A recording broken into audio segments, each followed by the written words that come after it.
What if I told you that most Americans don't stay broke because they don't earn enough money? They stay broke because of a few financial mistakes they repeat every month. Many people know how much they earn, but not where their money goes. A budget tells your money where to go. Many people spend money trying to look wealthy. Looking rich and being rich are completely different things. Life is unpredictable. Without savings, many people rely on debt. High-interest credit card debt destroys financial progress. The biggest advantage in investing isn't money, it's time. Compound growth can transform small investments. You get a raise, but your spending rises too. Most people never learn how money works.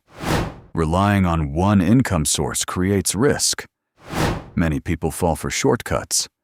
The wealthy think in decades. Financial freedom happens one smart decision at a time.